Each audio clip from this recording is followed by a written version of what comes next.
دقیقاً جایی هستم که بالگرد حامل آقای رئیس جمهور و همراهانشون در اینجا دچار سانحه شده. آذربایجان شرقی رو به صورت زنده و مستقیم از قاب شبکه خبر ملاحظه می‌کنید.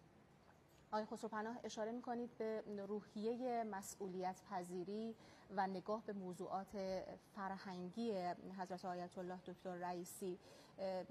همیشه در جلسات تأکید می‌کردند به مسئولان حوزه‌های انتقال پیکرهای شهدای حادثه و سانحه بالگرد در منطقه جلفای آذربایجان شرقی که منجر به شهادت خادم الرضا رئیس جمهور شهید حضرت آیت الله دکتر ابراهیم رئیسی و جمع همراه ایشان شد. بله، جمهوری اسلامی ایران تسلیت گفتند. امروز روز ناگواری در تاریخ پرفراز و نشیب ملت مسلمان ایران بود و ایران عزیز در سانحه‌ای تلخ به فقدان یکی از خادمان برجسته، مخلص و سخت کوش خود دچار شد. شهید خدمت آیت الله رئیسی رئیس جمهور محبوب و مردمی امروز جان خودش رو فدای ملت ایران کرد و در مسیر خدمت، مسیری رو که در اون برای کشور و خدمت به مردم سر از پا نمی شناخت، به شهادت رسید. دقیقاً جایی هستم که بالگرد حامل آقای رئیس جمهور و همراهانشون در اینجا دچار سانحه شده. آذربایجان شرقی رو به صورت زنده و مستقیم از قاب شبکه خبر ملاحظه می‌کنید. آقای خسروپناه اشاره می‌کنید به روحیه مسئولیت پذیری و نگاه به موضوعات فرهنگی حضرت آیت الله دکتر رئیسی.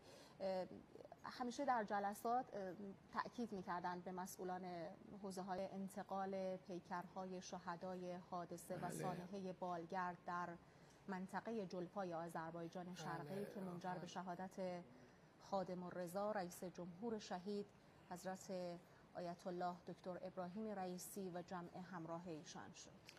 بله، جمهوری اسلامی ایران تسلیت گفتند. امروز روز ناگواری در تاریخ پرفراز و نشیب ملت مسلمان ایران بود و ایران عزیز در سانحه‌ای تلخ به فقدان یکی از خادمان برجسته، مخلص و سخت کوش خود دچار شد.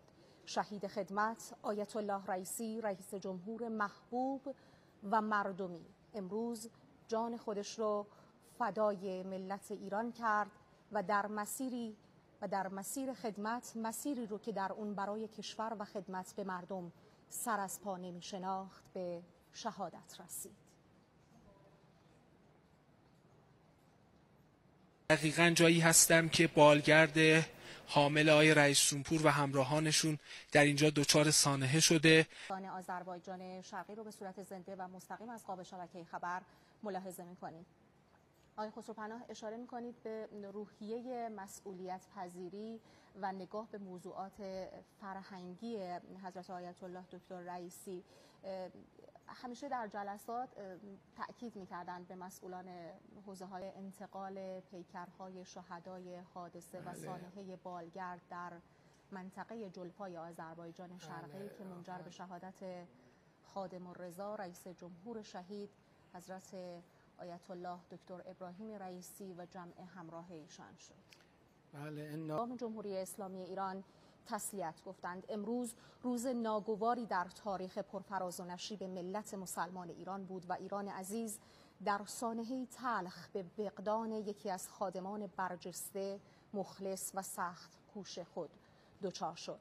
شهید خدمت آیت الله رئیسی رئیس جمهور محبوب و مردمی امروز جان خودش رو فدای ملت ایران کرد و در مسیر خدمت، مسیری رو که در اون برای کشور و خدمت به مردم سر از پا نمی شناخت، به شهادت رسید. دقیقاً جایی هستم که بالگرد حامل آقای رئیس جمهور و همراهانشون در اینجا دچار سانحه شده. آذربایجان شرقی رو به صورت زنده و مستقیم از قاب شبکه خبر ملاحظه می‌کنید. آقای خسروپناه اشاره می‌کنید به روحیه مسئولیت پذیری و نگاه به موضوعات فرهنگی حضرت آیت الله دکتر رئیسی. همیشه در جلسات تأکید می‌کردند به مسئولان حوزه‌های انتقال پیکرهای شهدای حادثه و سانحه بالگرد در منطقه جلفای آذربایجان شرقی که منجر به شهادت خادم الرضا رئیس جمهور شهید حضرت آیت الله دکتر ابراهیم رئیسی و جمع همراه ایشان شد. بله، جمهوری اسلامی ایران تسلیت گفتند. امروز روز ناگواری در تاریخ پرفراز و نشیب ملت مسلمان ایران بود و ایران عزیز در سانحه‌ای تلخ به فقدان یکی از خادمان برجسته، مخلص و سخت کوش خود دچار شد. شهید خدمت آیت الله رئیسی رئیس جمهور محبوب و مردمی امروز جان خودش رو فدای ملت ایران کرد و در مسیر خدمت، مسیری رو که در اون برای کشور و خدمت به مردم سر از پا نمی شناخت، به شهادت رسید. دقیقاً جایی هستم که بالگرد حامل آقای رئیس جمهور و همراهانشون در اینجا دچار سانحه شده. آذربایجان شرقی رو به صورت زنده و مستقیم از قاب شبکه خبر ملاحظه می‌کنید.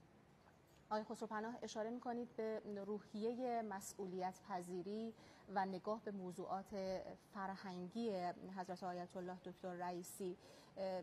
همیشه در جلسات تأکید می‌کردند به مسئولان حوزه‌های انتقال پیکرهای شهدای حادثه و سانحه بالگرد در منطقه جلفای آذربایجان شرقی که منجر به شهادت خادم الرضا رئیس جمهور شهید حضرت آیت الله دکتر ابراهیم رئیسی و جمع همراه ایشان شد. بله، جمهوری اسلامی ایران تسلیت گفتند. امروز روز ناگواری در تاریخ پرفراز و نشیب ملت مسلمان ایران بود و ایران عزیز در سانحه‌ای تلخ به فقدان یکی از خادمان برجسته، مخلص و سخت کوش خود دچار شد.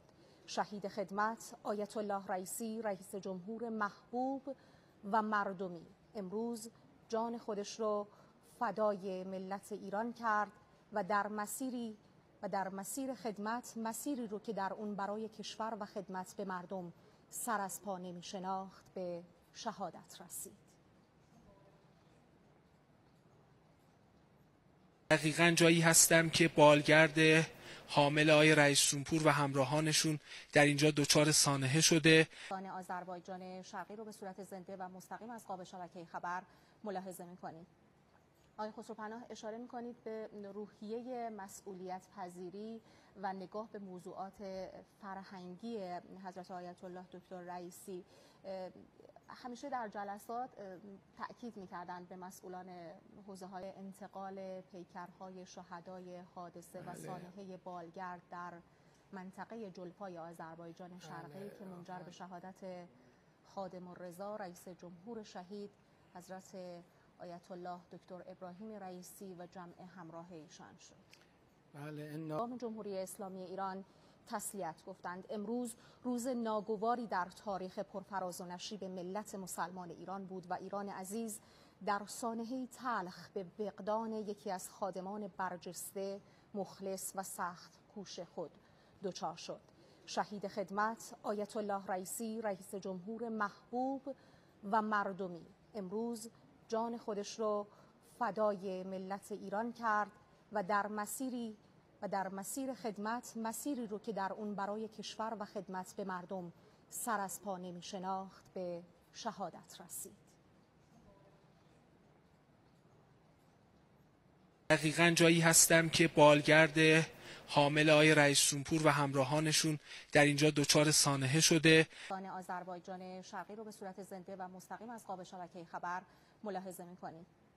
آقای خسروپناه، اشاره می‌کنید به روحیه مسئولیت پذیری و نگاه به موضوعات فرهنگی حضرت آیت الله دکتر رئیسی. همیشه در جلسات تأکید می‌کردند به مسئولان حوزه‌های انتقال پیکرهای شهدای حادثه و سانحه بالگرد در منطقه جلفای آذربایجان شرقی که منجر به شهادت خادم الرضا رئیس جمهور شهید حضرت آیت الله دکتر ابراهیم رئیسی و جمع همراه ایشان شد. بله، جمهوری اسلامی ایران تسلیت گفتند. امروز روز ناگواری در تاریخ پرفراز و نشیب ملت مسلمان ایران بود و ایران عزیز در سانحه‌ای تلخ به فقدان یکی از خادمان برجسته، مخلص و سخت کوش خود دچار شد. شهید خدمت آیت الله رئیسی، رئیس جمهور محبوب و مردمی، امروز جان خودش رو فدای ملت ایران کرد و در مسیر خدمت، مسیری رو که در اون برای کشور و خدمت به مردم سر از پا نمی شناخت، به شهادت رسید. دقیقاً جایی هستم که بالگرد حامل آقای رئیس جمهور و همراهانشون در اینجا دچار سانحه شده. آذربایجان شرقی رو به